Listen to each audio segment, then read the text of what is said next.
আজকের বয়ানটা একটু স্টাইলি হবে, নিয়ত করে তো বাড়ি থেকে আসছি। সিরিয়া যেহেতু বিজয় হয়েছে, এই বিজয় তো জাতিরে বুঝাইতে হবে। এ জাতি তো বুঝে না। এই জাতি ক্রিকেট খেলায় জিতলে চিল্লায় রাস্তায় নামে, অথচ মুসলমানদের শাম বিজয় হয়ে গিয়েছে, ঐতিহাসিক বিজয়, রসুলের ঘোষণা। শাম বিজয় হলে আকসা দখল মুক্ত হবে, আকসা দখল মুক্ত হলে ইমাম মাহদী আসবে, ইমাম মাহদী আসলে পুরো পৃথিবী মুসলিমদের অধীনে আসবে ইনশাআল্লাহ। মুসলমানদের বিজয় কোনটা ভালো লাগছে?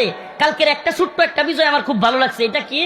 একটা ছেলে, একটা ভিডিও খুব ভাইরাল হয়েছে, খেলার পরে সবগুলো সেজদা দিতেছে আর নারায়ে তাকবীরের স্লোগান।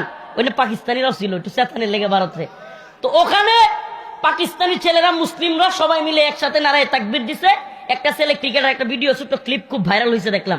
ওই ছেলেটা সবাইরে বলতেছে আরো তাকবীর দে, আরো তাকবীর দে, সুবহানাল্লাহ। আর ওই যে ভারতীয় যেটা, এটা ভয় পাইতেছে তাকবীর শুনে, সুবহানাল্লাহ। এ মাঠের